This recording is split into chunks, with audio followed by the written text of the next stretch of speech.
Hi everyone, welcome back. It's Janine here today, and I am going to mix and match some Lawn Fawn Wonderful Window, which is this first die, plus some of the flowers and the flower box, along with some other Lawn Fawn dies, which I'll show you in a minute, and some old school Cricut cartridge images. So I've got a whole selection of cupcakes, mostly from like Sweet Treats Cricut cartridge or image set, but I just searched for whatever cupcakes I had on hand and found the ones that I thought would work the best. So I've got some pink cardstock for the main part of the window, and because this is kind of going to be looking as if you're looking, I suppose, into the window. The window is going to be against a brick wall, which I'll show you how to create as well. I wanted some sort of colouring on the inside of the window. I could have done this in a much better way, but you'll see I'll fiddle and faff with this. I had this sort of very pale blue cardstock, and I added just a Copic marker in sort of a yellowy colour to add some glow. And then I took a pale like lavender sort of marker, and I'm trying to just fill in the top like stained glass window effect sort of, but it doesn't really quite look like that, but anyway, and just getting some color on there just so it's got something to like a contrast basically, so it's not just bland in the background. If the window was looking the other way, as if it was looking outside, then you could actually create a little scene on the outside with some trees and hills and things like that. But for the inside, I'm not sure what I was thinking at the time, so I just kind of went with this. It's okay. I'm okay with it. But yeah. And I'm not worried about the little heart in the middle because I'm actually going to die cut, colour that in a minute. So that would just get stuck flat to that back panel. Then I'm moving on to the flowers, and I've die cut. These are also from the window die set from Lawn Fawn, and I've die cut what will be the green part of the flowers, and it suddenly dawns on me, and I'll show you this in a second. I was going to stick it sort of straight at the back, just stick them to the back of the window basket, but if I had thought about this, you can actually stick it inside the like when you cut out the basket, it cuts a line where you can actually stick things inside, and that makes more sense because now it looks like there's flowers inside the pot rather than the window box, rather than actually stuck behind them. So I'm glad I worked that out. I'm sure that I'm probably the only person who's done that, but I'm glad I worked that one out, and they look much better now. And so I'm putting some dots of adhesive, just some wet liquid adhesive, onto each of the flower tops, and I cut the flower tops out in some lavender cardstock. I thought they'd be a nice little sort of soft kind of colour scheme that we're kind of going with here, or soft-ish colour scheme. And I love that when you get a lot of the dies and that now, this particular die, when you're cutting out the flowers, you get like 4 flowers that will die cut out at one time. So that saves a lot when you've got a lot of die cut pieces to do, or there's a lot of little pieces to do. So and the flower box I think has 7 flowers, so there's an extra one there, but they're all separate, so you can cut the right amount if you wanted to. And then what I did was I just stuck the window part flat to that bizarre looking background that I've got there, just to cover that up. I could have also kept the pieces I cut out when I die cut the window and used those to sort of inlay back in. This way it's got a little bit more dimension because it's slightly raised from the back panel, if that makes sense. And then the little heart, I just kept the pink heart that cut out of the window and just used a marker to colour it in red. I thought it was just a nice little added touch. I also took from I want to say this is the Scallop Treat Box Spring add-on, and there's the little, let's have a look. Yeah, it's the spring add-on, and it's the little like rooftop, I guess. And so it kind of looks like awning, and I just decided to cut it out twice, and then I'm cutting these like little lines between each one to give that effect of an awning. And so I cut in between each one in a different color, and then I will lay those pieces on top and stick them down so that it just gives a two-tone look. You could do this in white and then sort of like use some post-it tape or something and cover up each section and do it in a different color with some ink or markers or pencils or whatever you want to use. So you could do it that way too. It just gives a nice contrast. At Christmas this would be nice with like a red and white one, or a green and white one for like an elf sort of house. That's the word, I couldn't think of the word. So I've got some double-sided adhesive on here. My tweezers have come in very handy more recently for picking up and getting the backers off, and also for picking up little things. Or if you need to glue something down, hold the tiny pieces with the tweezers, and then you know, you can get your glue on there and then add that to your project. So just sticking these down, and they line up really easy. The only thing that bothers me a little bit is it's not even, so the colours, I kind of want an extra darker blue one on the outside or something like that, but it still looks cute. So I'm now going to bring in these are the everyday pop-ups. Now please go and watch and I will try and do some more videos. This, I had some trouble. I haven't used these for a very, very long time, but basically you're going to line up, and I'll show you the die in a minute. You're going to line up each die that you see, those funny little blocks, they have like two cut lines on either side, the score line, which is where it's actually going to bend when you fold it into your card, and there's two little pips, those little triangular bits on the side of each of those, and those are where those two will line up with what will be your score line in the middle of your card. Now, note to self, don't score your card, just draw a line where your score line for the center of your card will go before you die cut these. Because what I landed up with was my main score line in the middle. I landed up with that in the middle of, excuse me, in the middle of the pop out bit, as well as the score line that you need for the pop out.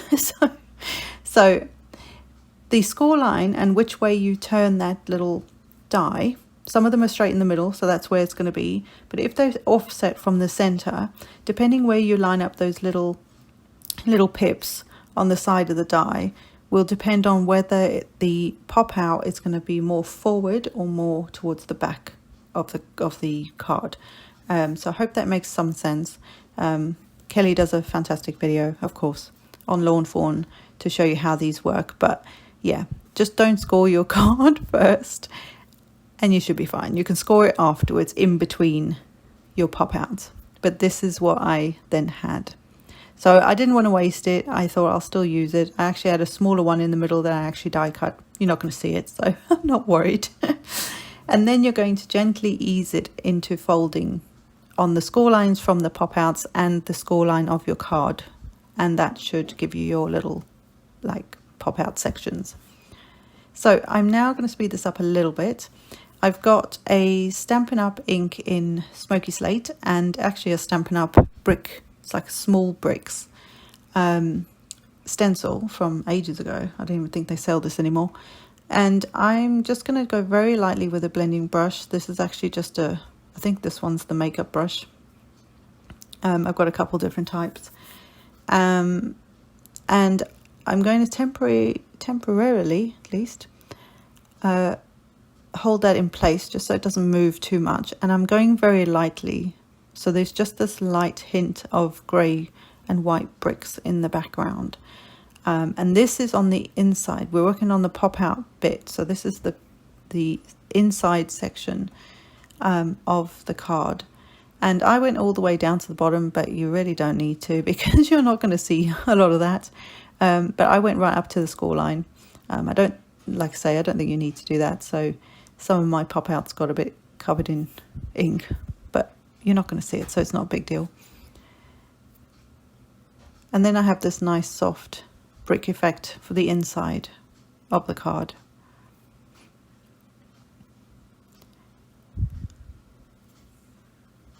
Right, so when you put your adhesive on, you're only going to put the adhesive on the front, the bit that stands up the front of those pop outs, from the score line that is on the pop out itself. So otherwise you're going to stick your card together. And that's the section that you will actually stick the like for us, we're going to stick the cupcakes on there. That's where you'll actually stick them in there. So what I have here is I'm just lining up the window treatments and the window to see where I want to put that. And I will get these ready for sticking in a minute. So I thought I'd start with the outside of the card now, just because it'll be easier to do this bit before we actually do the inside. And I've got a bright pink cardstock base, and the paper that I'm using is actually from the, I believe this is the January 2022 Simon Says Stamp card kit, and this pattern, this sort of gingham pink, and it just all worked, and it worked really well with all my die cut images and things. So it was perfect, even though it's in like a winter scene, a winter style kit. It's beautiful paper. It's got like a really smooth texture. So I added that to the front of the card, and then I found 2 scraps of cardstock that again just worked with the color story. Is that right? I don't know if that's the right word, but anyway. And I have my little cupcakes. I decided these 2 could just go flat on the front, on the front of the card. And again, these I cut them out using different scraps of cardstock and just colours that I thought went well together. But I used sort of pinks and blues, a bit of green, a creamy colour. But I tried to tie them all in together so they all worked together colour-wise, because I knew this was what I was going to do with it. So I've got 2 of them that are going on the front. One's popped up. No sentiment on the front. This is very unusual for me. I don't normally, that's very bad English. I normally put a sentiment on the front of the card, and obviously didn't in this case. But it didn't seem to work for this one. The inside was much better for the sentiment. So I've slowed this down again so that I can show you how to get this into the inside poppers into the card. So first of all, remember which way is the front and which is the back, especially if your card warrants it like mine does. What you want is adhesive just in between those gaps. You do not want any adhesive that's going to be, you don't want to put your adhesive on the base card, so the pink card, because you'll end up sticking the card together and your pop-ups won't work. So you want it on the piece that's going to have the pop-up pieces. You need the adhesive on those sections only. And so what I'm going to do is take off one of these sides. Doesn't matter which side you start with, and just get the adhesive off the back. I've got some strong adhesive here. I would use a fairly strong adhesive. In all fairness, if you're not too messy with your glue, a wet adhesive probably would work better, and because it's an interactive card, would last longer. But I have some strong adhesive. This is from Fawn. It's their 1/4 inch tape that I used here. So once I've got that off, I'm going to hopefully explain this right. So I've got the sticky. So I'm going to start with the bottom section. So where the score line is on the pop out section, I'm going to turn this and sort of half hold that up. What you want is the scored section to go up to the score line. Now when you create a score line in your card, it creates almost like a speed bump. That's what I'm going to call it. And you want to butt it up to the speed bump and not over the speed bump. And this just helps to keep it as flat as possible. So that's why I sort of half hold it open, so, you know, or sort of half lift the front up so that I can actually see where it's going to go. And then just trying to aim this so that it lies, you know, as equal on the bottom, and then stick it down. And then that's it. For the top section, so that's your bottom bit stuck in.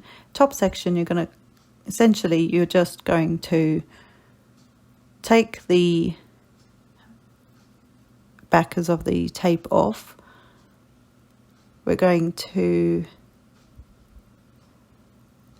again, just keep it, hold it, fold it flat, if that makes sense. And then all we're going to do once we've got that adhesive off is we're going to simply close the card. So if you've got a non-wet adhesive and you've got a dry tape, like a double-sided tape, just try and not get your finger stuck in it because you might move the card. But you're going to keep the middle section, fold it down, and then just close your card. Because that bottom section's in place, the top section will just line up where it's supposed to. And there you have your pop-ups. And the pop-ups are actually doing what they're supposed to do. They're not stuck to the card. Easy, right? Well, it took me a while. Like I say, this took me a little while just to get in the swing of it again. So now I've got adhesive on all the other pieces. So I'm going to just start putting these together. I'm going to line up my window in the back. I've then got my little awning for my window. Just trying to figure out where I want to line this up. Excuse me again. Oh, sneezing. And then putting my window box in. In hindsight, I could have had that a little higher. I probably could have had the awning like at the top of the bricked wall. And you would have still seen the, you know, everything would have been able to be seen much better. You kind of lose the flowers a little bit behind there, but that's hindsight and all that. So what I'm going to do now is take I decided which side I wanted these on. And I'm going to line up the bottom of the cupcake with the bottom of the pop-up. And I'm going to line up I'm lining it up as close to the center as I can, because these will stick out a little bit. They're a little wider than I thought, because I did my pop-up section on sort of a top fold card as opposed to a, you know, the other orientation. What I did do afterwards is I also added some wet adhesive and actually went back and restuck them. So I would suggest doing that as well. So even though these stick out a little bit, I don't actually want to trim the edges of them from the outside of the card, because the inside then will look a bit weird because they actually pop out.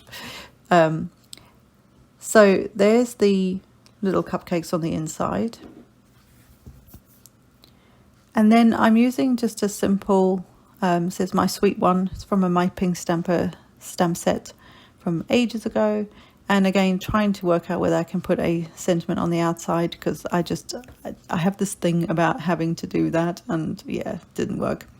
So I decided to just grab a red, because I had some red in the cherries.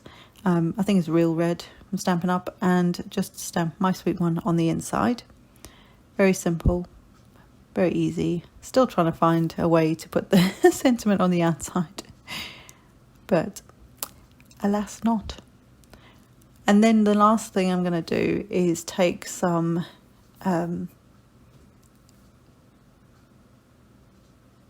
sparkle pens. So I think I used the Spectrum Noir sparkle pen and some White Blizzard Nouveau crystal drops.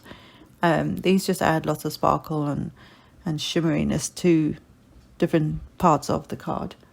But what I will say is definitely don't mail this anywhere for at least 24 hours. Or you will just stick the card to the envelope, which obviously you don't want to do if you're sending this off to someone. So I added it to the swirl on the front cupcake and the heart. And then carefully, I'm going to add it just to the little heart on the window, and then the shimmery pen that I'm going to use, I'm sure it's the Spectrum Noir crystal clear sparkle, I think it's called. I'm just adding it to the heart on the center one, the sprinkles on the cupcake on the right, and then the little like shiny part. That could have been glossy accents, to be fair. And that's it. So I do need to practice more with these dies. They always throw me when I use them, but I'm glad I grabbed them and just tried. And then I also am glad that I didn't give up on this card because it was close. So so never give up on your cards. Try and make them work for you. And I hope you've enjoyed this pop-up. It's the Everyday Pop-Ups by Lawn Fawn, and I hope that you are enjoying this sort of interaction between, or this combining of, you know, your Cricut cards with some existing dies that you have from like Lawn Fawn, Mama Elephant, and all those guys. And I will see you next time, guys. Bye.